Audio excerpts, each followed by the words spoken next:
The way that you're organizing. With what organizing yourselves is within your college. Oh, yes, okay. Anyone else? Anybody else with issues that you want to ensure gets addressed today? Come on up front. This side. Holistic? Yes. Yeah, there we go. Hands are dead. We're just having a little party, right? And that's all we're doing. No, we all want one.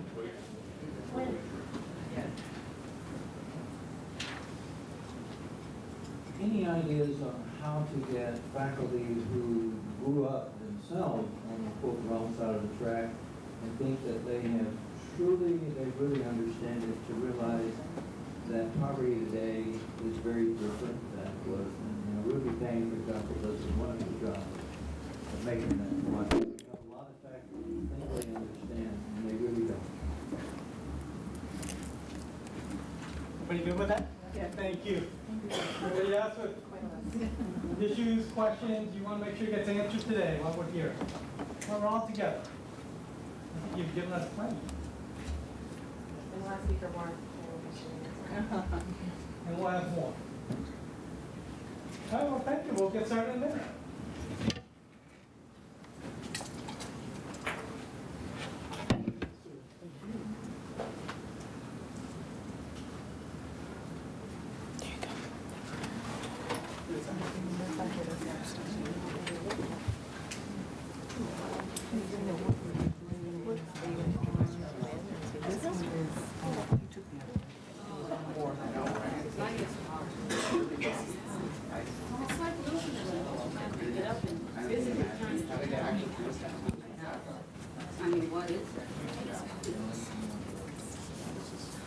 It's a very nice piece of machinery you have there. Oh, yes.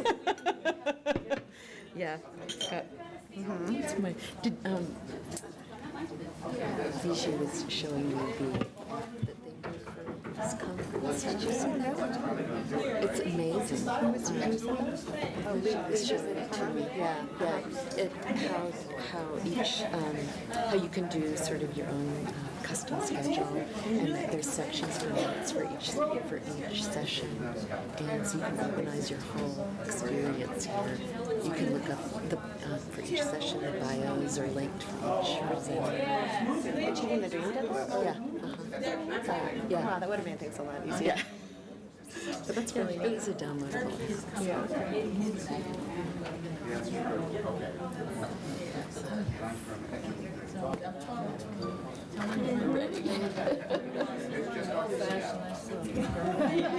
But I'm changing after today. So this is interesting. So so do you all mind saying random? I think so. You're I have numbers for all of them. I think I'm going to get a little bit. That's great. Bold. Right.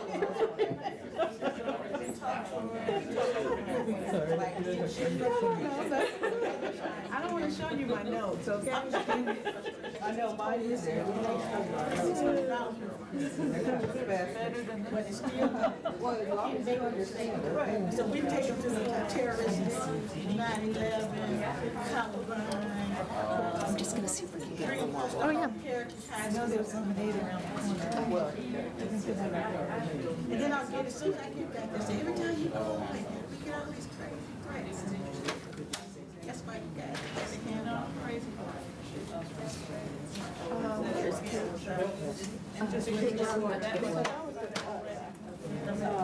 I don't know if all 4 of us are going to get through it. Why don't we hold questions? Yeah, I think 5 minutes each. I'll give them the format and say that. I mean, you can ask clarifying questions. You guys can decide if you have that, but we'll just try to mostly. We're trying to tell them more. We're going to be sure everybody can speak so they can answer that. Yeah, and we're going to leave a half hour or so for questions. So that it'll be a discussion. So I would say right now, kids, I stay going when I run out. I'm raring to go, and it's still not time yet. Oh, I know, really. 2 minutes. So are you flying back tonight, or are you staying Tomorrow morning, early tomorrow morning. Me too. Yeah, me too. I read your piece on all the federal funding streams. For the Center for Working Families Yeah, approach? yeah, that was really well done. Oh, thank you. It was 3 years ago when I first started. So I was was it just really? learning about the CWF approach. I look at it now and think that I would do some things differently, but I appreciate you saying that. Yeah, we tried to make it a usable tool to help try to demystify some of the federal funding streams. I don't know the extent to which. I know you guys are you guys still using Perkins to support any of your career coaches? The Perkins CTE. You know, most of them are now in institutional money. If we have any Perkins-funded positions, it's only a couple. Yeah, that was before your. I had actually sat with your president at a dinner back in October when I was at the CWF Learning Network meeting, and just was so impressed by her level of support and engagement. I wrote about that. I mean, I'm going to talk about that. That's great. Yeah, leadership. Yeah. That's great. Ladies and gentlemen. Good afternoon. I hope everybody's doing well. And thank you for being here. Last spotlight session for the conference. And thank you. If you need to get up and stretch, please do so, just so you can stay awake, because there is water in the back. But I'm Wynne. I'm part of Bank of America Charitable Foundation, and we're an investor in Achieving the Dream.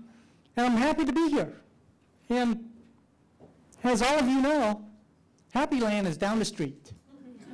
As all of you know, the happiest place on earth, down the street. What you may, if you've already been there, you're fine. If you have not been there, $82 will get you a one-day ticket to get in there. It might as well cost $810 for some people. Can't get in. It's not affordable. And once you get in, what if I paid that $81 and I let somebody go in? Well, you can't take food in. There's a policy, no food. All day long, you're in there in under that hot sun. Not today, but most days. What are you going to do? Bottle of water, $2, $3. Food, drink, $15 to park. Gas is climbing to $4 here in California. That's expensive. Just to get to Happy Land. While we're in Happy Land, public service announcement, let me just, next week it's Valentine's Day. You want to have Happy Land at home, you better take care of that. Let me tell you one thing, that this is another public service announcement. At Bank of America, we have employee discounts. I'm sure many employers have employee discounts. And 1 year, the discount was, at this time of the year, was 10% off on Midas mufflers. Please don't do what I did on Valentine's Day.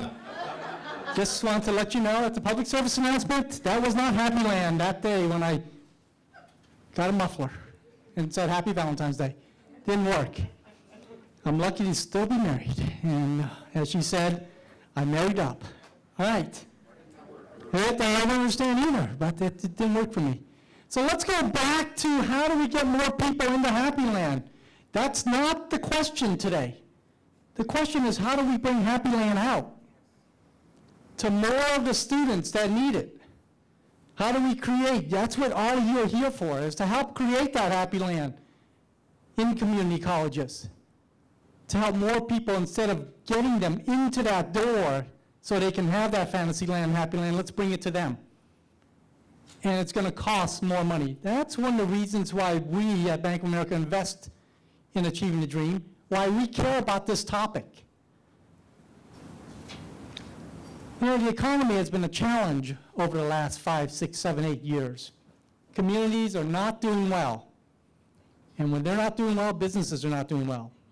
This is all about me. This is all about how we can help the economy get better, so our business. And you may have heard of us. We've had a few headlines, just a few things that are going on. Not all good. But who's doing all the great work out there? You are doing all the great work out there. And you're going to help get our country back to a better economy so that we have better prosperity, so that businesses and residents prosper. For us, one of our platforms at the Charitable Foundation is jobs, is one of our platforms. The other two, hunger and housing. Those are three immediate needs that we've been working on for the last couple of years. Those are what we support. Achieving the Dream is part of our investment under the jobs category. We have to get people back to work with better income than they have today. And that's why we support Achieving the Dream, because all of you do that for us. And we've got a whole bunch of smart people here that will help us share their work on how they're helping low-income students get to that sustainable job, get to financial stability. We can't even talk about financial empowerment. We have to get people back to financial stability first. So I'm going to turn it over to Abby Newcomer. Thanks, Wynne. This is our second time moderating a panel together, and we keep saying that we're going to go on the road because it's always great to start with Wynne.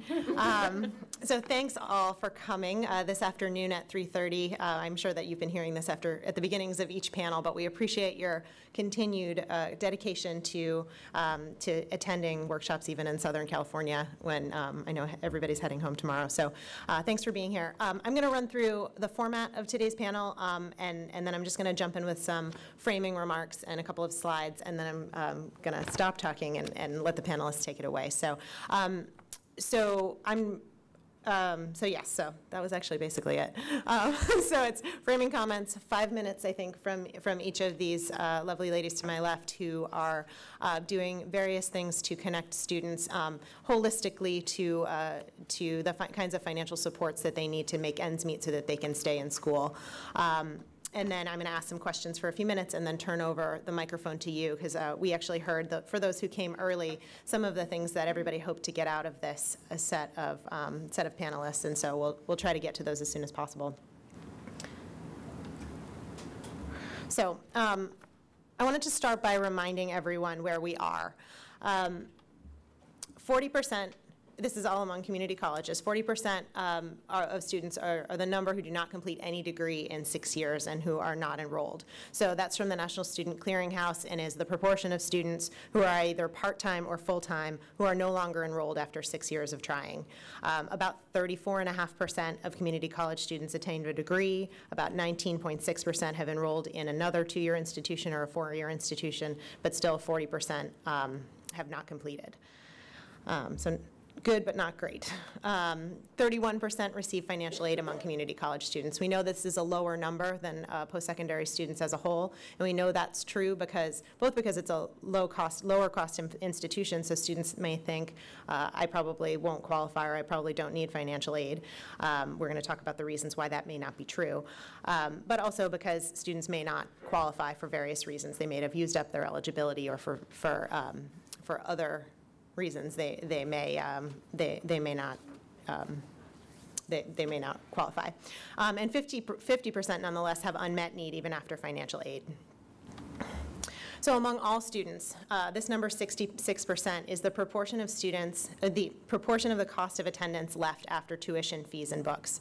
And we like to talk about the cost of attendance because it includes not only the tuition, fees, and books, but also things like transportation, and living expenses. And these are, we know, the things that students still have to pay even when they're in school and maybe not earning as much for income.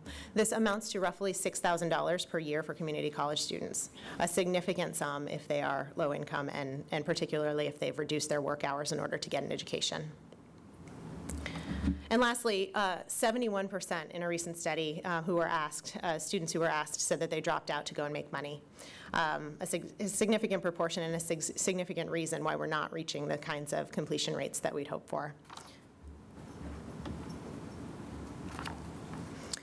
So this is from another study that, that asks students their perspective about why, what was the major reason why they left school. 54% said to earn money because they needed to work, 31% because they couldn't afford tuition. So that's a full 85% who left school and said so because they did so because they needed to earn more money and couldn't afford tuition. Now, at Achieving the Dream Colleges, you guys have spent a lot of time focusing on those other 3 bars. The needs a break from school, courses are not useful, time for family. You focused on that by coming up with innovations around advising, around developmental ed, around academic structures, and really making courses relevant and making students feel connected. This is all great. And I would argue that the next step, really the next frontier to get to that next set of completion rates may be to focus on some of these non-academic barriers and these financial barriers, which can cause students so much stress while they're in school, so that they are not only studying less and working more while they're trying to support their families, but also ultimately making the decision to drop out, many of them. So I wanted to throw these up here just for a moment, which they are the 5 goals for student success. You may have seen them in other presentations. They're Achieving the Dreams goals, and ultimately, number 5, earn degrees and/or certificates. Given that you've tried all those other things that I just mentioned, this is another set of strategies to consider.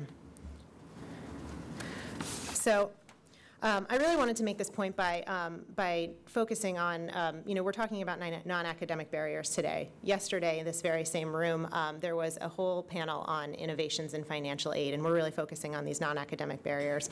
And why is that we need to do that? And it's because we're serving a different population of students, and one that is non-traditional. I know non-traditional is a loaded term, and one that maybe just needs quotation marks, so I'll just do this. So yesterday's non-traditional student is today's traditional student, and what that means is that that students are more likely to be parents. They're more likely to be working, more likely to be low income, but still seeing the value of a post-secondary degree and really pursuing it. They may be independent students who don't have the support of their parents, and so the numbers are about 23% of students are parents. About 47% of students, and this is all post-secondary students, so the numbers may be even higher in community colleges, are independent students. 32% are employed full-time, and as you all know, significantly more are employed part-time. And 40% of students are low income. And so today's panel highlights that a bunch of colleges that are targeting in different ways some of these issues, the fact that they're low-income students, have non-academic needs, and coming up with some supports that they can integrate into their strategies for serving students in those other ways, the academic and career strategies that they're already trying. So they're building them into their ATD efforts, and they're improving persistence and completion by thinking of them as part and parcel of what community colleges do. And they do this even though it is possible they could be seen this way by students, as an uncoordinated set of supports that can't be logically pieced together into a cohesive set that can be used to complete. And so I think the challenge of serving students well, particularly with these financial supports, the things that will improve their financial stability and help them concentrate, can be an additional challenge for community colleges, and one that hopefully these panelists will help us shed some light on today.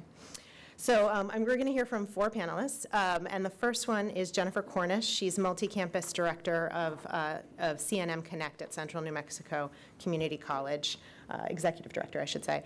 I'm going to just say all 4 of them right now, and then they can just show themselves up in between so that we can keep this moving and I can get out of the way. The second person is Leige Doffoney. She's the Dean of Academic Affairs at LA Harbor College. The third is Dr. Sandy Robinson, the Vice President of Academic Affairs at Cuyahoga Community College. And the fourth, over at the end, is Kathleen O'Neill, the Single Stop Program Director at Bunker Hill Community College in Massachusetts. So thanks, ladies.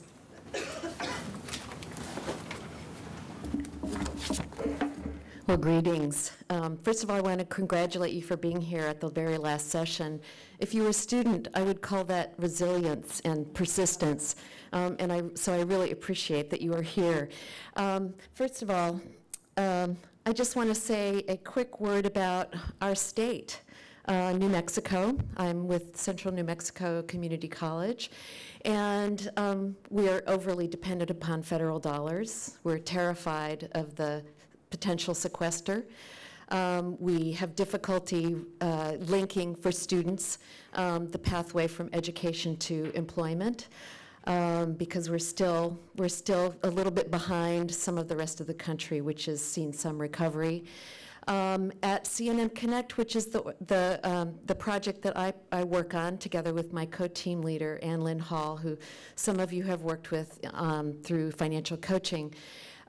We see a subset of our students at CNM, but the students that we see over more or less look like the other students who attend Central New Mexico Community College, a total of about 30,000 students. So these are our students. And I just wanted to say a little bit about where the impetus for CNM Connect came from. You know, I've been to a couple of conferences over the years, dozens, and one of the findings that I see, and I saw again today, actually, was that advisement is often identified as one of the areas of inadequacy in a student's experience. And I spent many years as an advisor, so I sort of think of myself as an inadequate advisor. But one of the things that I really learned as an advisor was that I rubbed up against constantly the inability to assist my students. You know, they would come in and I could talk to them about their programs and I could talk to them about their plan, but they would say, I can't pay my rent, I'm potentially homeless, I don't have food for my children. And that was a real source of pain and frustration. And and my colleagues over in financial aid would say the same things.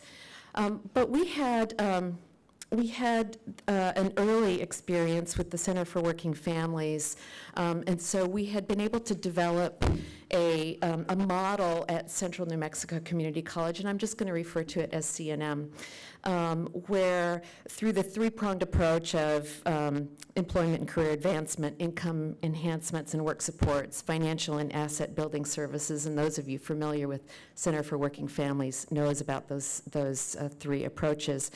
But we centered that effort around a position that we call our achievement coaches.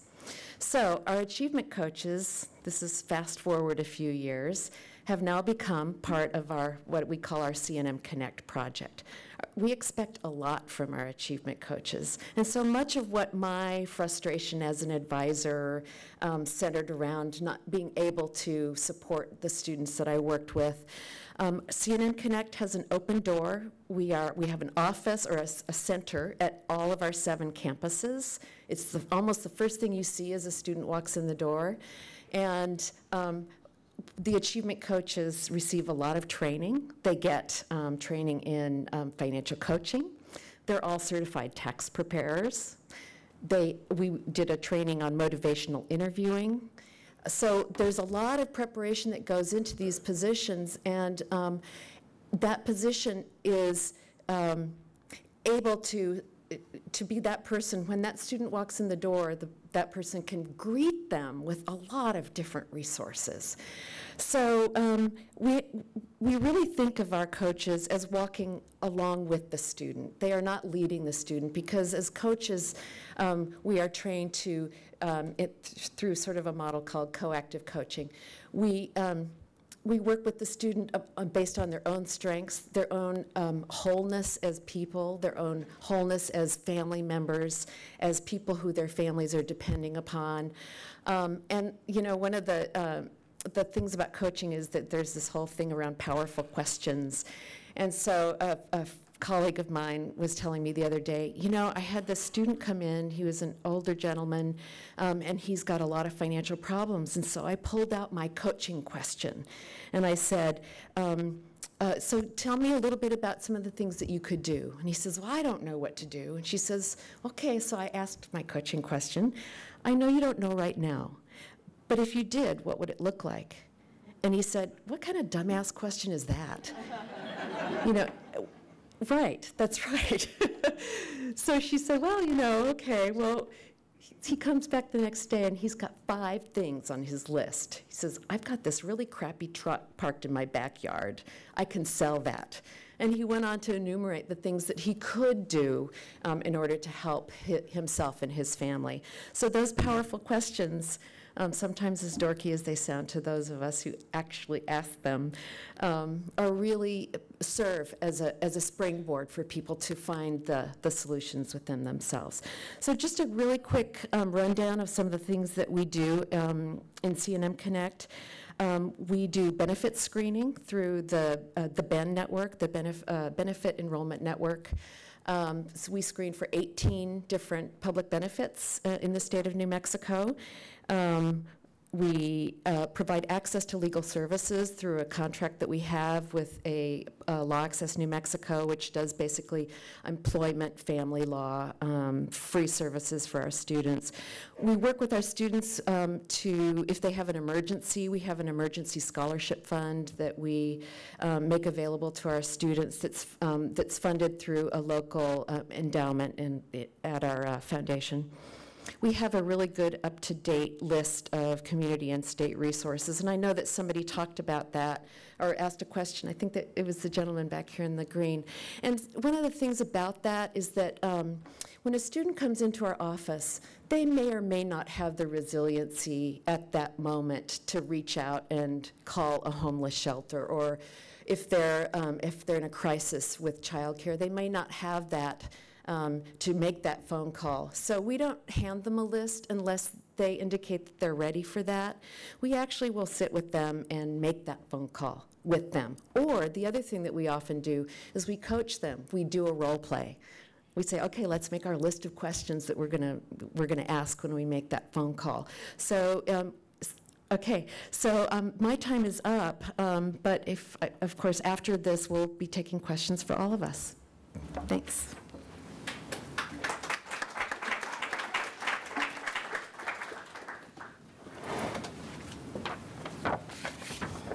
Okay, well, good afternoon once again. My name is Leige Doffoney, and I'm Dean of Academic Affairs, along with 10 other jobs and responsibilities on my campus. But we've been an Achieving the Dream campus for a little over a year and a half. We started in 2011. And one of the things that happens when you become an Achieving the Dream college is you start getting 10,000 emails a day, if you know what I mean, about different opportunities. And so one of the opportunities that our college saw was the ability or the opportunity to apply for a grant. It was called the Achieving the Dream Financial Literacy Grant. And what happened, this was being funded by Achieving the Dream, MDC, which was one of the founders of Achieving the Dream, as well as Bank of America. And I think there were 55 campuses that applied for the proposal, and we said, shoots, we've got a plan, and even if they don't fund it, we're gonna make this work. Well, they selected 3 colleges. We were a new college, so don't ever think that because you're a new college, people are not listening to you. We applied, and we were one of 3 colleges that received a grant: Baltimore Community College, Houston, and Los Angeles Harbor College. When this occurred, we were like, what are we going to do now? They've accepted our proposal.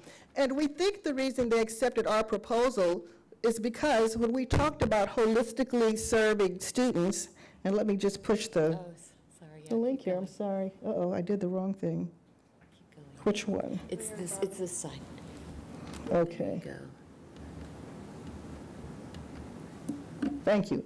When we thought about holistically serving students, you saw the statistics that Abby talked about earlier. We know that we have lots of things in place on campus to serve lots of students. But when we thought about the most disenfranchised students on our campus and what we could do to work with them, the 2 populations that we had not prepared for on our campus were foster students and veterans. If you think about foster students, they don't have anyone who has taught them ever how to budget money. They move from one place to the next to the next. Their literacy is at a very low level compared to students who have been in a normal family situation, although everyone is challenged. And with vets, when they come back home, things have changed so much in terms of financial literacy. We said we want to develop this very small pilot see what we could do with these two special populations. And we hope that this is something that you can also embrace and understand.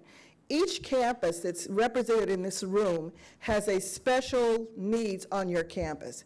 Whatever we're sharing with you right now is something that we hope you can listen to, but when you go back on your campus, you have to customize that to what's best for you. We had a workshop earlier today where two of our students presented, and one of the speakers from Baltimore used a quote, and it indicated that be sure that when you take on one of these projects, you're listening to your student voices in terms of what their needs were. Well, we didn't have a location on campus for foster students. We did have a location for vets. We had a campus that was very large next to us that had all these things. Our foster students were just lost, and the vets were kind of like in the corner by themselves. So we took the funds, and I want to just bow down to Jennifer, because Central New Mexico College has a 5-day intensive training for people where they provide everything you need to know in terms of training in financial literacy. We learned so much during that time period, and Bank of America was kind enough to sponsor that training. In those 5 days, we had over 30 people at our campus from counseling, from different places, come and teach us as much as we thought we would ever know about financial literacy. And we thought we were on our road to success, and we appreciate that knowledge. But when we started implementing the project, number one, we knew we didn't have enough money to do everything that we needed to do. Number two, when we started dealing with the populations of our students, they didn't want to hear anything about financial literacy. They wanted to hear about how can I get to school the next day? You know, how can I get my books? Financial literacy was the carrot that brought them in, but when they came in, there were so many other special needs that they had to have. Bus tokens, different things that needed to occur. When we hired our staff, we had money for 2 people. One of the staff that we hired was a young man who graduated from our college who was a foster student himself, and he had transferred to a 4-year school. The other young man was someone who had who was working on his master's in counseling, had skills in terms of working with people. The 2 of them together had this passion for making a difference for veterans and for students, foster students. Then we realized we really needed to leverage where we were on our campus with some other programs if we were going to make this work. So I'd like for Sandra Sanchez to stand up, please. This is our Dean of Workforce Development. Don't act like you're shy. Stand up and say hello to everyone. Hello. Sandra is our Dean of Workforce Development. She's the one who said, shoots, if they don't fund this, we're going to find some money to fund this program anyhow. She may have to do that in a couple of years. I don't know. And the other person is Mercy Yanis. Mercy, are you in the room? Okay. She's our EOP&S Dean on campus, and you see that there are administrators doing this. One of the questions that was asked earlier was about how do you get faculty involved in this process?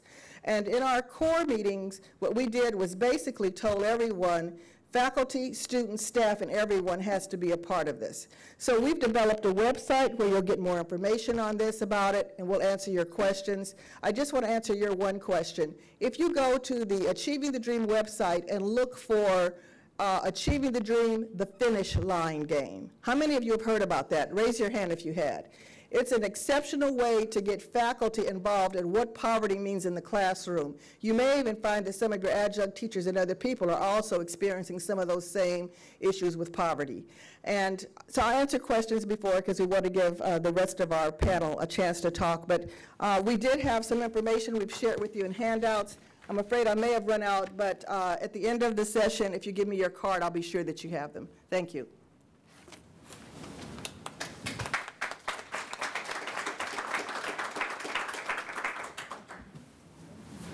Hello, I'm Sandy Robinson, the Vice President of Academic Affairs at Cuyahoga Community College in Cleveland, Ohio.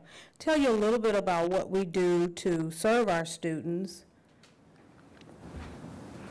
at Tri-C. One of the things that, as mentioned even by Leah, sometimes you do have opportunities as being Achieving the Dream schools for other opportunities to help your students. So over the last couple years, we've been really trying to pull together how we help students. We have 4 campuses, and all of us know that you never can tell which way a student is going to come in. So one of the things that we found, sometimes students would go to the student affairs dean, sometimes the student would go to a faculty member when they need additional assistance. So with the help of receiving a grant, we have a program that's called Project Go. And you may have heard of it. The overall grant is called Benefits Access for College Completion. And we're one of 6 schools that received this grant to start looking at how can we holistically serve our students, how can we pull resources together to help students when they're in need.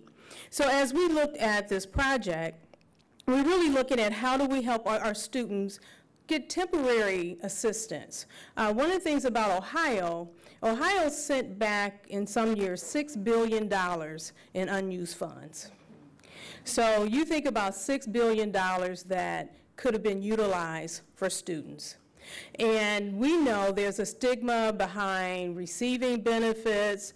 There's people, sometimes they don't want to talk about it. But when you put that number out there, in front of the college, in front of faculty members, everyone, it's like, wow, why are we sending money back when we know our students are struggling?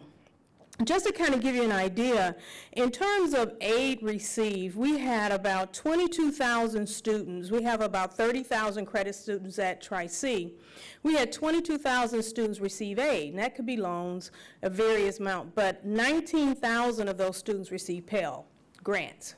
So again, that tells you the amount of students that are receiving grants depending on their income, which means also they may be eligible for some other type of benefit resources.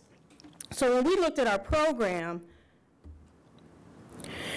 of course we had our students in the center, and we know that our students they can come from every location. So we tried to really look at what are the different touch points that our students come to, because we want to make sure that throughout our college, our students are aware, our students can know where to go regarding benefits. So we created what we call our Project Go offices on all of our campuses, and we actually listened to our students. We did focus group discussions with our students to say, where would you want to go if you were in need? Where would you go? So we listened to our students, and the first thing they said, do not go to financial aid office. And partly they felt that financial aid, they're so busy, you may not get the information, and we did. We listened and said, okay, we hear you. But they also indicated that a good place would be in what you would call enrollment centers and or our career centers, because people are either there looking for employment, they're looking for different opportunities, and then in our enrollment center, they're either working with our enrollment specialists. So that's where we decided to put our offices. But we also felt that it's important that there's different levels of understanding about the benefits program. In Ohio, similar to other institutions or other states, we have what's called the Ohio Benefit Bank, which is very nice because a student or anyone can go on, it's online, and you can immediately find out what you might be eligible for. Takes about 5 minutes. And throughout the college, we trained about 50 individuals at all different levels, because we never know where the student's going to come. So at least they can do an initial quick check to see how the student might benefit from some different resources. So from that, then we have benefit coaches. So if students need assistance in going through the full application process, someone will be there to help the student do that. So we're continuing to work in that mode, but we are making sure that we have, when we started the project, we involved our faculty right from the beginning, because who else can get the word out but the faculty members? We're working now with our faculty to actually put a comment in the syllabi that if you need assistance, here's an office to go to, here's a telephone number. Students all the time, they don't want to come up to someone. So we're putting that on, as well as the website and sending information out to our students. We also partner with various individuals within our area, of course, our Ohio Department of Jobs and Family Services, our Ohio Board of Regents, the Ohio Benefit Bank, of course, the Cleveland Food Bank. We have resource days that we set up for students. We have actually the county agencies come on campuses to talk to our students. And then United Way 211 is very, very important. Again, that's the connection where they may be homeless. They may find things that we can't assist them with. So those are just some of the areas that we work through without the college. I think I'll stop here, and then we'll be able to answer questions. Yes.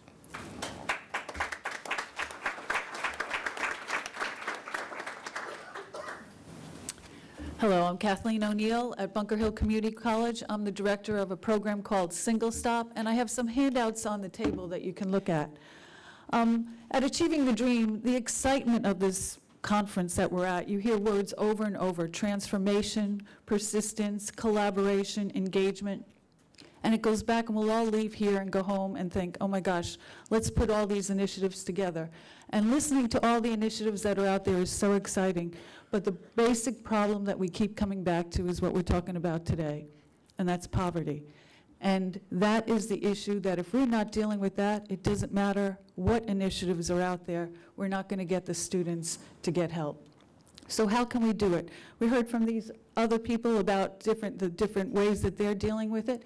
At Single Stop, which is a national program, it's now in 7 different states, 18 different community colleges. They chose us in New England. We're the one school in New England that has this program, to work with students to get them into programs that will help them. And the first way we do it is, just like Jennifer said, with a program called BEN, which we do a screening to see if they're eligible for any certain resources. The first thing that we do is what's called the VITA program, the Volunteer Income Tax Assistance Program at Bunker Hill Community College. This is a program that we've had since the 1970s. It's a very successful program. The students come in and have their taxes done for free. And the reason that is so important is because if they're eligible for the Earned Income Tax Credit or Child Care Credit, we will try and make sure that they get that. And on top of that, they're not spending the money at some of the awful places that will take the money readily. I go into classrooms and talk to them and say, you know, how many of you have already paid to have your taxes done? And hands go up. And the amount of money that they spend to get their taxes is $50, $100, $200, and so sad to say, I've had 5 people say $400. Now, we're not talking about people who have any of that money. So by doing this VITA program, that's essential. On top of that, once they do their taxes, they're not aware that there is money left on the table every year because people don't access that money. The number that we have is $65 billion goes unused every year because students do not think of doing their taxes. What I have heard over and over is, I didn't work enough, so I don't need to pay taxes. They are not aware that they may be getting money back if they do their taxes. Last year, we had a woman named Mary. She came to us for help. We suggested she do her taxes. She grumbled. She didn't want to do her taxes. She didn't make that much money. She finally did her taxes and came back to us with tears in her eyes and said, you know, I'm a single mother with 3 children. I'm getting back $3,000, and I had no idea. So that is one way that's out there, that if we can encourage students to do their taxes, that would help them possibly to stay in school. And I've been asked by one student came up to me and said, why do we do taxes here at Bunker Hill Community College for free? I said, well, if you do your taxes and find that you have money, you may stay in school longer, you may graduate, you'll be happy, we'll be happy, society will be happy. It's a win-win-win for everyone. And he went, oh, that makes sense. And I was like, yes. Besides the taxes, we also do benefit screening. And what's interesting with this is the different things that come out of that. We're looking to try and get students, if they are eligible, on food stamps. If they're eligible to get on food stamps, that's money in their pocket. If they have money in their pocket, that could end up keeping them in school longer. We started to do that last year.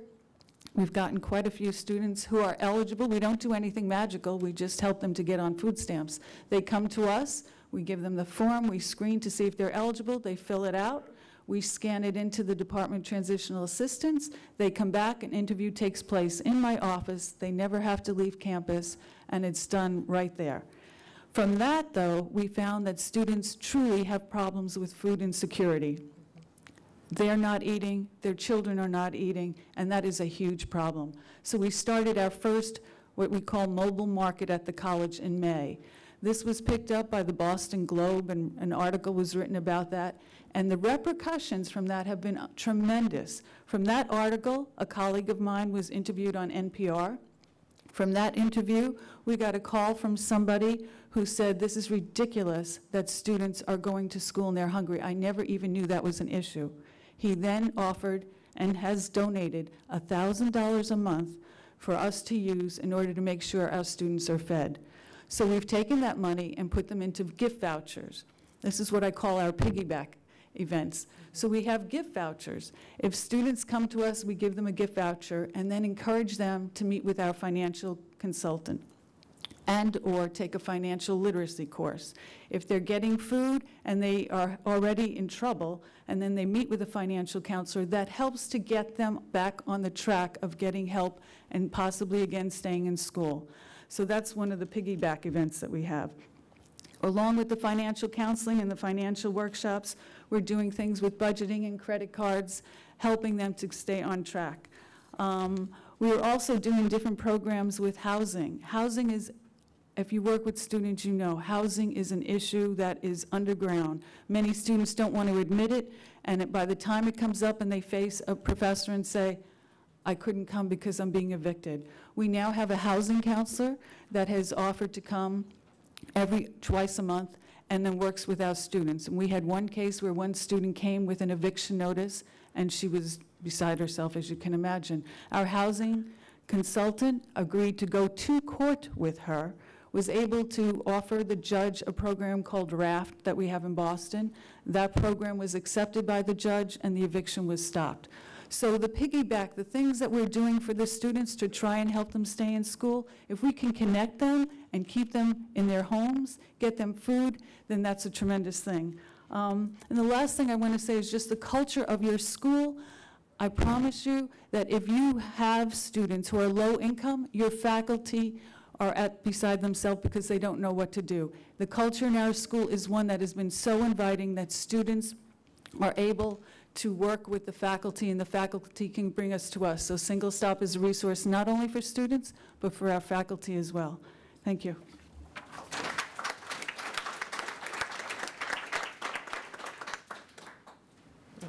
Great, thanks. This was really informative and great to hear about some innovative strategies. I'm going to start with a couple of questions, and then we won't delay, and we'll get it out to you, get the microphone out to you, so that you can respond as well and ask questions on your own. You know, we heard about some of these innovative strategies. We heard about things like public benefits. We heard about things like dealing with issues around housing or homelessness. Tax preparation, those kinds of things. And not you all, because you're all in this room, but I know that there are people at your institutions who might think, well, this is not the job of a community college. So I'm wondering if each of you could speak briefly to how you made the case at your institution that this was worth your time and worth your focus. I think at Cuyahoga, one of the things that you have to be able to really put out who our students really are. So when you talk about our students in terms of where they are financially, one of the things we did to really kind of pull everyone in, we wanted to make sure that we engaged our faculty and everyone right from the beginning, because then it is difficult if they don't understand. We definitely had some that said, well, I'm afraid that I may coach someone and tell them they can't get a benefit when maybe they could have. And that's where we really tried to re-encourage our staff that it wasn't just about you knowing every single benefit, because it's complicated. Extremely complicated with different rules and regulations of all the different benefits. But if you just have the knowledge to say, come to this office or come to this area, and then we can help you from there. We are starting to work with some of our staff and changing some of our job descriptions in terms of just being able to get the student to do a quick check and just understanding that. But we are, you know, I think we really, by being part of Achieving the Dream, looking at our statistics, knowing our environment, and knowing the students that come to us really have, it's difficult to say no, You may not, we're not asking you to complete the whole application, but we're just asking you send them to the right place or do a quick check, and then that'll help our students. At Harbor College, I indicated we're focusing on foster students and vets, but we decided that we had to have some help in identifying who those students were. So the financial literacy, and Sandy has talked about educating faculty, we had to educate our classified staff too. When the admissions office is out there, even our custodians who are often sitting on the benches and talking to young men and young women about what they're going through, it was important for us to teach them about financial literacy. So even though our target population was very specialized, we decided to go out and do workshops for the classified employees as well as with the faculty. We taught them about financial literacy, how they could survive, and we told them, now that you have this information, we want you to share this with any students that you may be talking to and direct them to us. One thing I want to let you, help you to understand is that when you have these resources, and we do have a resource list to help students, please don't just put that on a website or put it out, because when students go and try to navigate how to get resources and stuff like that, it's devastating. So what we did was we developed it, we told people we had it, but we don't give out this information unless, as Jennifer said, you sit down with someone and you help them go through it. And we do that for everyone, whether they're classified, faculty, or whoever else, so they will understand the frustration sometimes that students have to go through for that. I would say that at Bunker Hill Community College, I have been wonderfully surprised because so many of the faculty bring students to me and then stay as I talk to the students. And that has helped to bring a web of help for the students as well as for the faculty, because they can see what we're doing and the students feel that connection because the faculty member comes with us. So that web of connection, I think, makes a big difference and has helped the whole community to see what's going on. In addition, when we do the food pantry, the mobile market that I had mentioned, the faculty and staff are the ones who help to give out the food, and that helps again to bring the whole college together because it's something that we're all engaged in. And the comments from the students have been continuously, this is such a festive time and we're giving out food. And that makes a big difference. We're trying to change the paradigm of, you know, you might need help, but we're here to be there for you. And I think that truly helps them. Thank you. The president of our college, Kathy Winograd, would say that the job of the community college is to work with the low-income families and community in New Mexico. It's all related to economic development and to creating that connection between our low graduation rates from high school, improving graduation rates from the community college, and exiting to the four-year colleges or to jobs. So I think that actually it has been a foundational piece for her and therefore for the college to work with all of our students, and in particular through C&M Connect with our low-income students. So it's our job. Great. So another question that often comes up in these kinds of panels is that each of you have talked about an innovation that has been privately funded or funded not necessarily through institutional funds at first. And given that everyone in the audience might not have access to some of those special funds that relate to specific pilot projects, I'm wondering if you can talk about some of the things you've learned from those opportunities that can be applied, institutionalized in institutions that might not have private funds to support it. So what suggestion would you have for the audience if they want to get started with this kind of work? One of the things that really was timing for us, we were already starting to look at how can we help our students.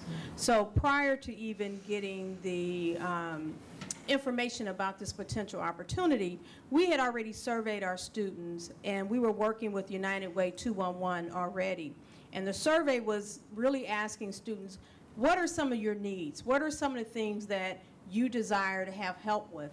Of course, the number one was really financial help. The next was looking at career opportunities, but then it really got into heating and childcare and housing, those type of things. So it really spoke to us. So I would say one of the things that you might, again, consider is looking at your local agencies, United Way 211 or whatever it might be in your area, as well as working with some of your county agencies. Our county agencies were really excited to work with us because they were running into difficulty because they're giving money back. So, and they know there were needs out there. So I would say to either pull like a small advisory committee together on your institutions and pulling in some of those external supporters and resources.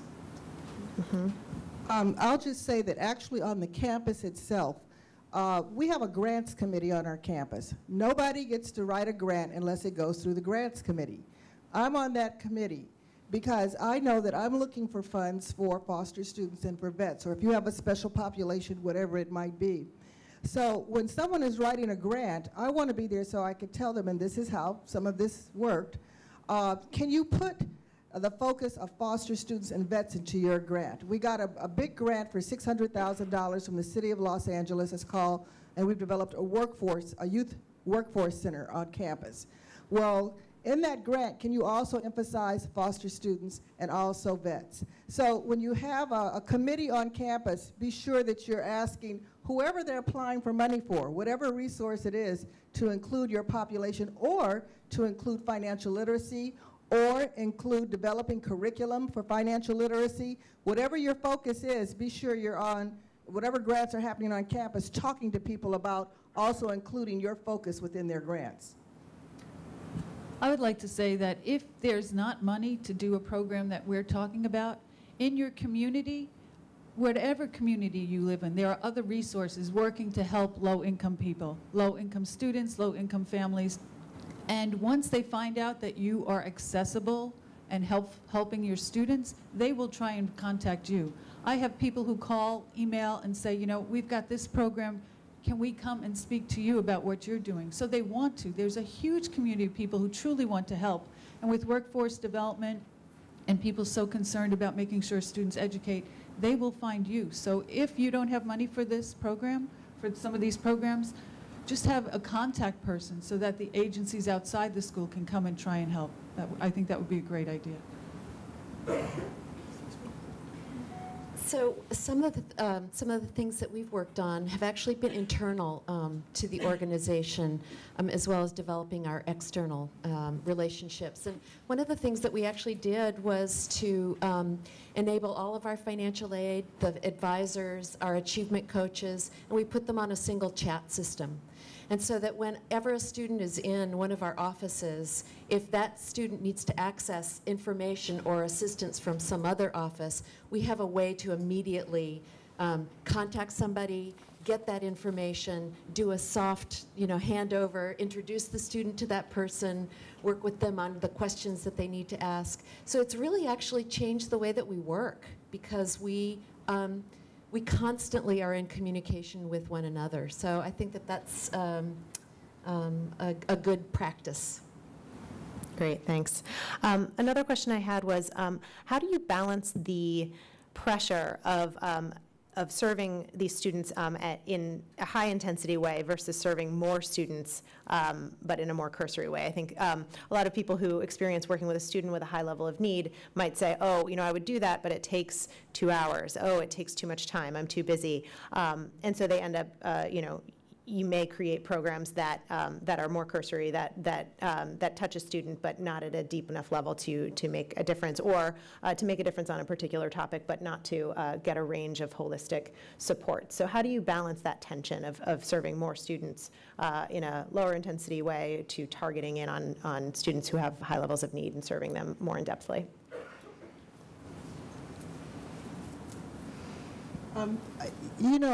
It is pressure. And I'm not going to say that it doesn't exist, but you have to define what your goal is for working with these students. It's not going to happen overnight. You have to politically be able to be prepared to answer that question and tell people it takes time to develop these programs. It takes semesters, sometimes years, to get it right. And so there is pressure sometimes to, well, you can't see just 40 students. You have to see 400 students. But if you meet the need of the student where they are, and with our population of students, they know the minute you walk in the door whether they can trust you, whether you really care about them, whether this is just a game for you, or whether you're really trying to help them. To me, if I can get to 20 or 40 of them and they know that I'm really trying to help them, then they're going to tell 20 or 40 more. So that pressure is one where I have to educate people that things don't happen overnight. And usually when they do, it's not worth the work that you've put into it if you're just doing a mass education as opposed to a mass really touch to a student in terms of making a difference in their lives. Other picture.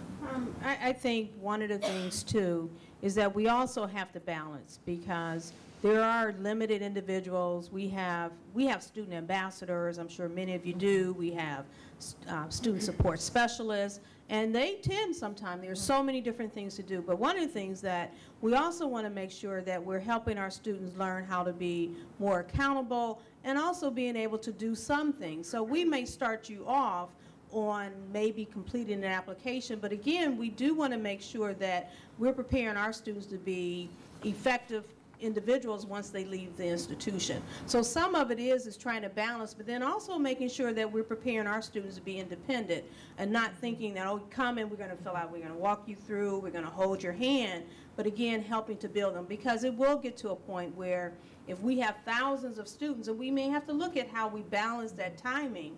But I think over time, you do want to make sure that we're helping our students to become self-sufficient. Can I just say one thing? I'm sorry, I'm just going to give you an example of something we just did for Black History Month. We had the Martin Luther King Service Day, and that was part of our cultural equity and awareness for achieving the dream. We tied it to financial literacy, because Martin Luther King was about giving service to others. So what we did was took some of the clubs on campus with students, the Honors Club, Puente, different clubs, and what we did was gave them an initial training in what financial literacy was. And then they will come back, and we had 60 students show up before school even started, because we told the faculty, e-blast your students and tell them they'll get extra credit if they come to this before the semester starts, and it'll be a chance for them to give back. So what we had these 60 students come, and of the 60, 30 of them have agreed to whatever little thing they learned about financial literacy to go out to 5 of our continuation schools, and they will receive one other 5-hour training session, but they will go out and they're giving back. So it's financial literacy is about giving back, serving others, and when your students come in, they feel really good. Our foster students and our vets, if they feel they can give back instead of just receiving all the time, that's a real good feeling inside also. Great.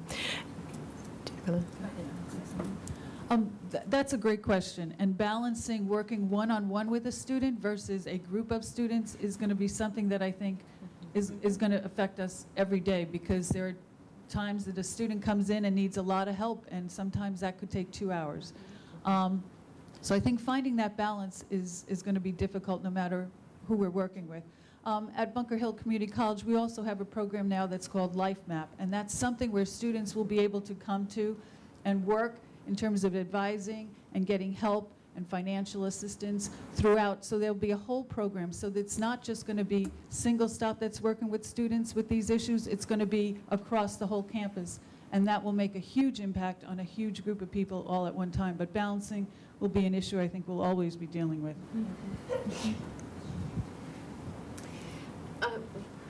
At CNM, one of the things that we worked on early on was to create a generalist position so that that person has access to a student's records, not just their academic records, but also financial aid records.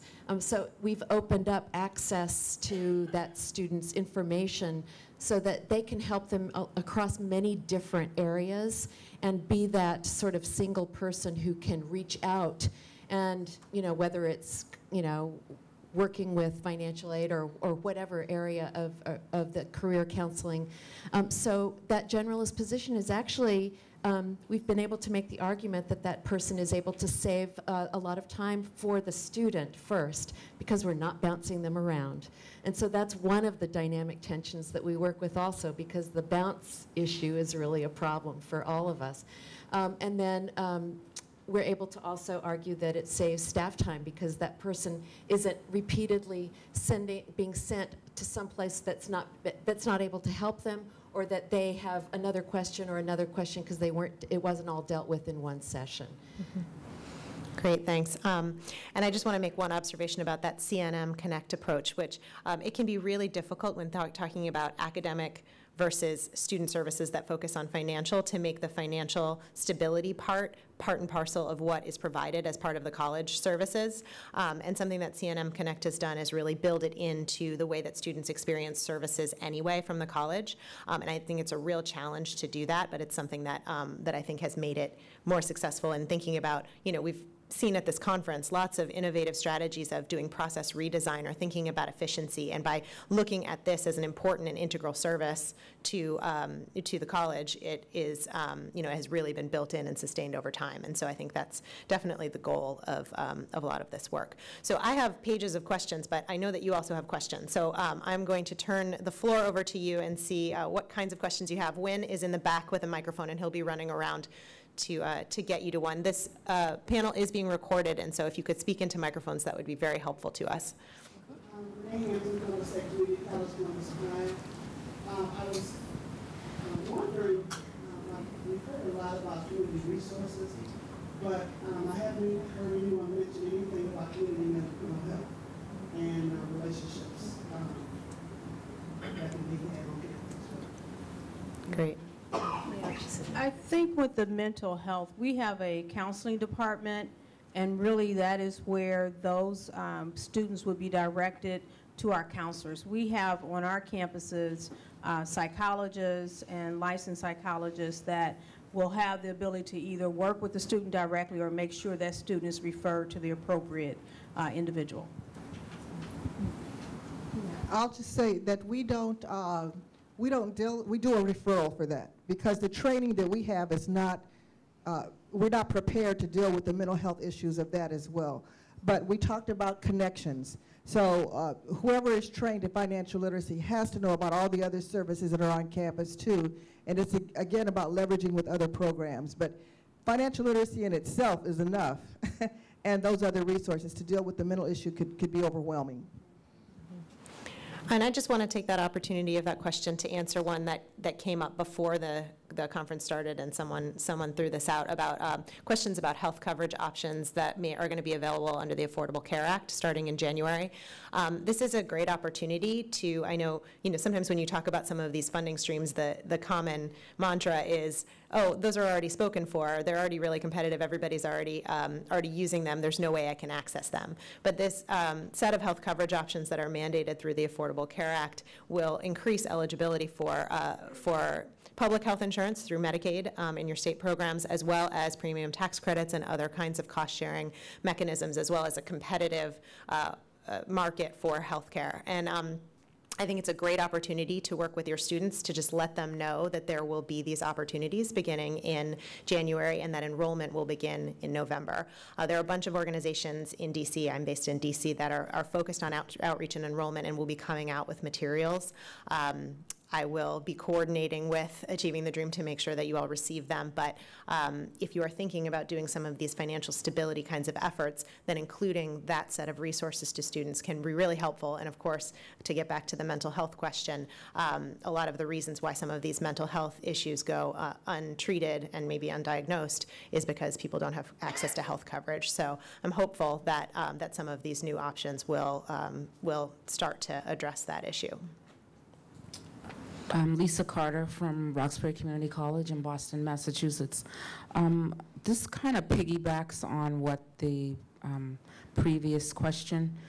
A lot of times when there's a low-income family, there's a lot of stresses on finances and just keeping day-to-day necessities going.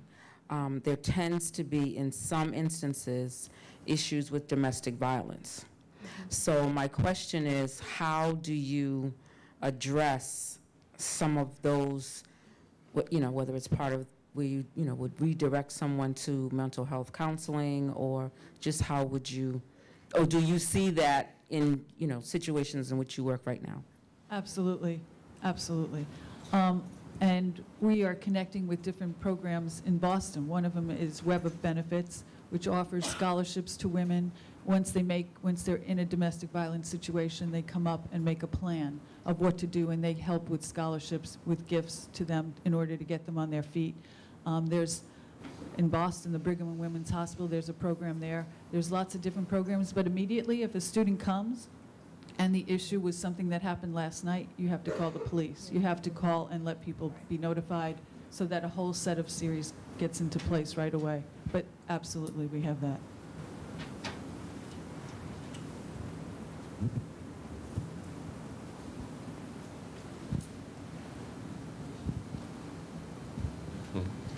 Excuse me, having been through several of these kind of holistic, and I kind of want to spell it with a W since we're talking about the whole situation, what about the student that just tends to be making excuses?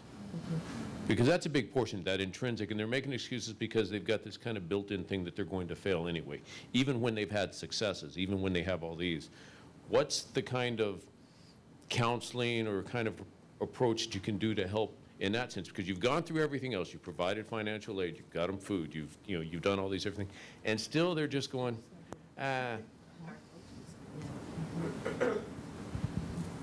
Oh, I'm sorry. I was talking to Jennifer because in Jennifer's training for financial coaching, we don't just, part of the coaching style that we use with the students is not to always give them solutions. Because if you give them the solutions, they're going to come back, as you said, with another excuse. But it's not enough. I need more. And so one of the examples that she gave earlier that we've learned in doing our coaching is letting them go home. You tell me, what would a solution look like? Okay? Is it that truck in the backyard?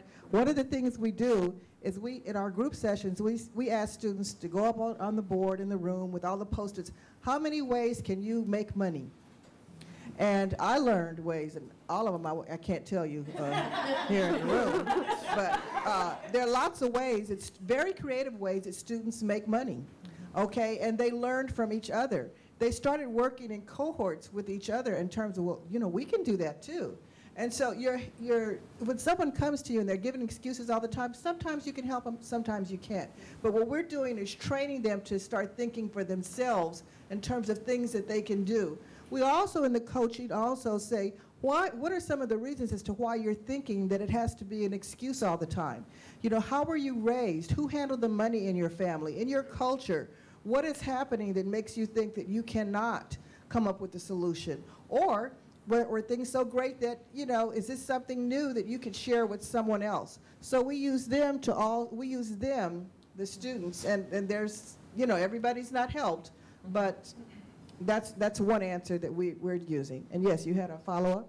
Yeah, I just wanted to, because you mentioned something, I call it the AA effect. Is that kind of group thing where people get together and they start realizing that they're not the only one that has the problem. And that seems to be kind of that other non-cognitive, because it really seems to be the big issue that we deal with is not cognitive. We're doing all the cognitive stuff. Right. Is the non-cognitive stuff. And what collection of those types of things we can put together to make things happen. So I think that AA sort of version type things, especially like learning communities and things like that, really helps them to start sharing, okay, I'm not the only one doing this, so then there are ways out of this because other people are. So I'm just actually saying, great job. Right. Thank you for sharing that. Yeah. Hi, I'm Heather Boone from Atlantic Community College in New Jersey, here in City. So I'm thinking here, because we're all dreaming, and I'm dreaming as you're talking, and I'm imagining that I all work in places where there's just this tremendously deep pool of expertise. We all have professors of accounting and finance and human services and social work. And so, I'm spinning, a hybrid class of accountants and social workers who are going to just, do this, combined kind of program. I don't know, for faculty or for students or some combination thereof. So while I'm spinning, I thought maybe I would just ask you first, have you thought about these things, or has anybody tried something like this, and how did it go? Or did it go? Or did you think of it? You're talking about using the faculty that we already have? Yeah. Well, our VITA program is actually, we have students who are taking courses in doing taxes. Those are the students who will do the taxes. Then we have overseers who are making sure they're done correctly. But it is using our faculty We're training our students, who then provide the service for doing the free taxes. So in that case, that's one instance of where we're using everybody at the college to feedback right there. But that's one instance of how it could work. I'm going to say something that may not be popular. I will tell you that I retired last Thursday. And so you can't get me because, you know, I'm not working at my college anymore after this. But the average age of the faculty member on our campus is somewhere between 52 and 55 years of age. We are in a process where we're hiring new faculty. And part of what we're doing with new faculty is giving them orientation in terms of some of the new things that we're doing. But sometimes you have to go to faculty and ask them to think about why they began teaching in the first place, okay? Why were they there to make a difference in someone's lives? Because some of our faculty have just been focused on their discipline-specific knowledge. I don't care if it's accounting, economics, or whatever else. And they're not thinking like our students are thinking in the classroom. So one of the things is that we have not done that I would like to have done, and the person who's taking over for me will do when I leave, is talking to our faculty about why were they there in the first place. I mentioned the Achieving the Dream finish line game. Teaching your faculty about the culture of poverty. The culture of poverty is much different today than it was when they were there. Reminding them of this and getting them involved in some of these ventures. You know, I've talked to my new faculty who we've hired. I don't want you just here on this campus. We want to take a bus. I want you to go out into this community. We are at the harbor in San Pedro, right over here. A lot of issues dealing with the shoremen and stuff in different poverty areas. I want you to know who this community is. Sandra is helping us to look at data and statistics, but you have to get out and feel that community and know what's happening. And don't just take your new faculty, take your faculty, I won't say older faculty, because I'm at that seasoned faculty as I was before I retired last week, and help remind them about what's happening. Then when they come in and do these interventions, it means a lot more. They're able to see the students differently. They're able to listen to them. They're able to get to them through media sources, like the young lady said today at lunch, not just through chalk and talk, as I've had some people in my department tell me that they do, but they can use text, they can use Twitter, they can use other email blasts, so that we start asking our students, why are you in this classroom? And asking our students, what can we do differently to make life better for you? And just talking and having those connections are great. At our cross-site meeting, one of the schools, and it's something that we're going to also look at doing, is they did a poverty simulation and they engaged the entire college. So you probably could follow back up with Abby. She will have more additional information. I'm so glad you said that. I was about to say it. So. But that is something that we're interested in. Next week when I go back, we're doing somewhat of an all-hands meeting with faculty, staff, everyone across the college, talking about the program, talking about our students. But we're really intrigued with the poverty simulation, but I think that would be something that's going to be really valuable. Yeah, and I would just add that the poverty simulation was really effective at that institution because they had their students act as the counselors, and the faculty came in and tried to navigate the process. A number of faculty who have been not very excited about the potential of improving financial resources for students, saying, oh, they don't need it.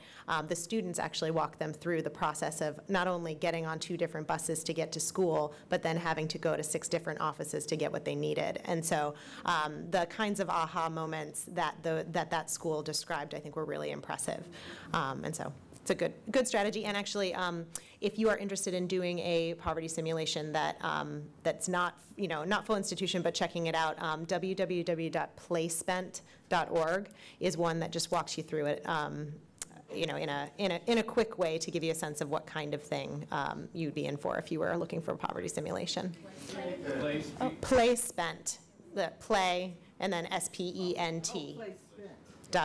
I would just like to add, since the finish line has been mentioned twice now, the finish line is a simulation that you can get through Achieving the Dream free. If you are interested in it, you can just email info@achievingthedream.org and say you want more information about the finish line. And they actually send you the materials electronically. You print them out. You make as many copies as you like. I'm from Southwestern Oregon Community College, and came here thinking that I didn't know anything about this topic, but actually at Southwestern, we built an office building at the gateway to our campus. And then we leased out the space in that office building to all the public assistant agencies, pretty much in the county. We've got transitional ed, our GED, and other educational transitional programs in that building. The college has a child care center operated by our early childhood education program. And it's really like this gateway to the campus where all low-income people come to the campus to get assistance. And then they're also on our campus property being exposed, as it were, to the campus and its resources when they're ready for that next step. It also, being on our campus, allows us to refer our students to all the services provided by those service providers right on campus too. So I guess I know more than I thought I did. I'm going to come and follow up with you after. Thanks. Just a quick question. Alex Henderson from Bakersfield College here in California. Just any of your insights or feedback on working with undocumented students?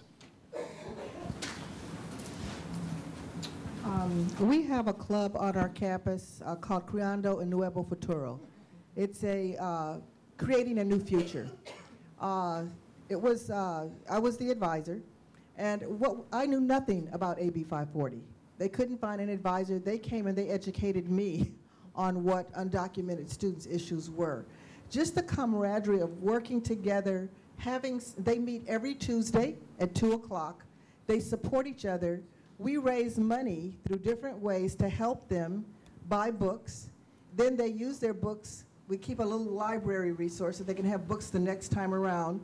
We have worked with attorneys in the community to help them fill out their paperwork for AB 540 students. And it really just grew from like around 16 or 17 students to we have about 35 or 40 now. And they are advocates for themselves, which is the great news. So I'm not sure what's happening in other states, but like with California, these students are advocates for themselves. They take pride in that they've made it. The young lady who spoke the other evening share with you. I think that one of the best quotes I got out of this whole conference was when this young lady said, "A social security number does not define who I am. I am an American citizen." And she is going to be successful despite what people are saying she can or cannot do. And that's the kind of support that we need to continue to embrace for our students. Well, my name is David Jimenez. I'm with Charitable College, and I'm wondering for the panel, your services and programs and the staff that coordinate these services, where do they fit on the org chart there at your campus is kind of the first part of my question. The second part is, do you have any opinions or thoughts about where the best fit is for these types of services on the org chart? Well, for us, and we're still mapping through, right now they're under academic affairs. Maybe at other institutions, student services might be that better fit. I think it's working only for the fact that I have on our core team deans of student affairs, individuals in student services, so it's not just an academic. We really tried to look at it being more of its academic and its student services. So right now, they are under what we call our benefit coaches, and our director of our program does sit under academic affairs. The big buzzword now is strategic planning. Every time you turn around, accreditation team comes and is this part of your strategic plan? It won't be there unless you say that it should be.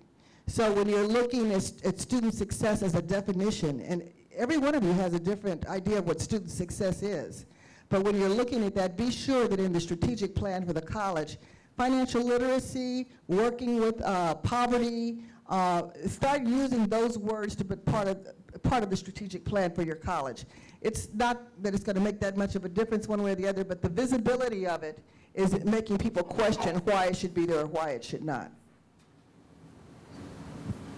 At CNM, what we've done is actually CNM Connect is made up of individuals who report to all three branches, the Office of the President, student services, and academic affairs. And so every office has individuals in all of those structures. And the president organized it that way on purpose, so that we would learn to work together, and that we would also draw from the strengths of the people in our divisions, and be able to reach into those areas effectively. So it's a mixed environment, and it's actually working.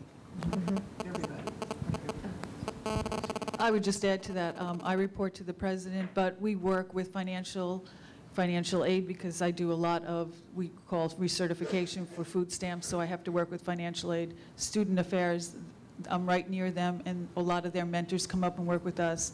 So we're totally, it feels like we're all just part of a triangle where we all use each other when we need, and everyone's very helpful.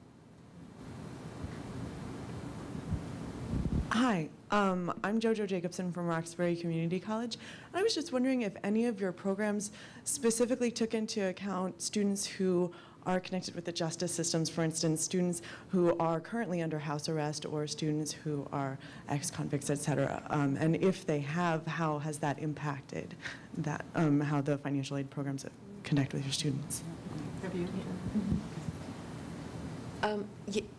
Yes, so we have a significant population at CNM who are either on probation or are recently released, and a condition of their probation is to either have a job or attend school. So, so we work intentionally with those students.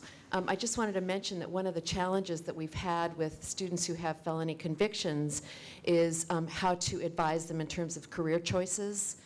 So what we did was we developed a color-coded list of all of our majors mapped to careers, and so it's red, yellow, green. So depending on the level of difficulty that they would find in those areas. And we've also had to adjust some of our paperwork, depending on what their needs are for reporting back. And I'm not sure I answered your question. But, okay. we have not. I think the other three of us have said, no, we have not. Okay. Not as a specific program. Why? I have students who come to me who ask for help, but we don't have a whole program for them. Oh, I'm sorry. Did you want to say Okay. Oh, I said students have come to me and have told me that, they are involved with the courts, but we don't have a program for dealing with them. I can just tell them what, we can possibly do probation-wise. That'd be a good program for you to develop for us. Yep. Kate? Okay, well, then, does that affect their financial aid, though, I wonder?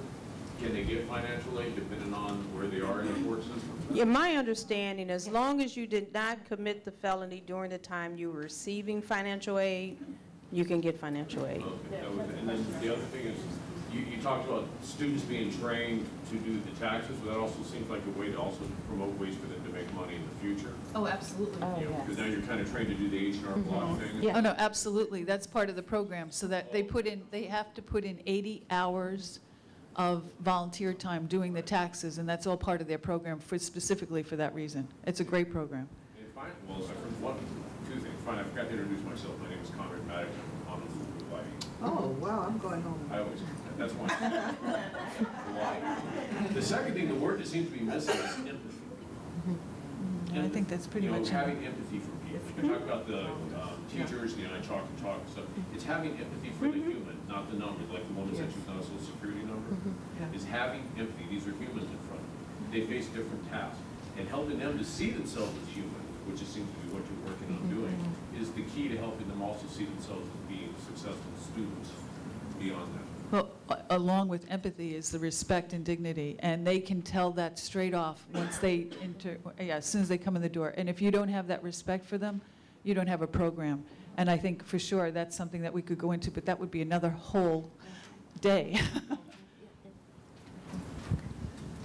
My name is Sharon Freeman. I'm with Clover Park Technical College in Washington State. I don't have a question, but I have some information to share. Some of you might not be aware that there is a program through the Department of Agriculture called BFET. It stands for Basic Food Employment and Training.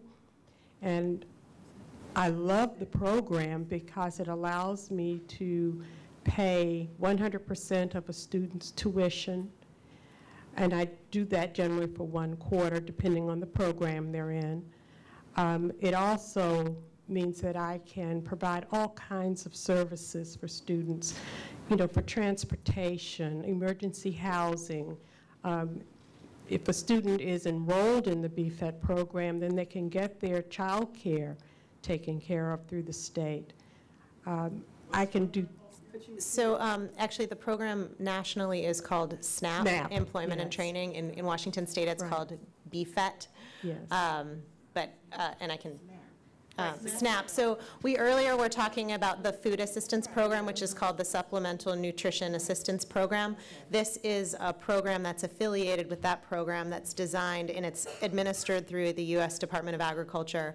It's designed to help to serve the employment and training needs of people who are eligible for SNAP, or which used to be called food stamps, and not receiving TANF, which used to be called welfare or AFDC. And so it is a program that in order to access it, your state needs to have a plan that's been approved by the feds. It's a little bit challenging to administer. My organization, CLASP, the Center for Law and Social Policy, has written some on it. So you can look at our website, or I'll give you my card and we can send you the resources that talk about accessing that resource. But yes, it's a great one in states like Washington that have a good plan that connects students to those resources. Thanks. Ladies and gentlemen, I promise you smart people. Here they are. Thank you, please. Show a little appreciation for that. Their biographies are in your booklets, their biography, contact information, please let them know. Thank you very much for being here. Thank you for trying to make your students your happy place. Thank you for your service. And the spotlight was also recorded, so we should have it on the Achieving the Dream website in the next week or two. Thank you. It's a good group of people who are doing good stuff. So I'm really glad you were able to come. Oh, I'm really sorry that we can't come. Yeah. So we work with your colleagues at Single Stop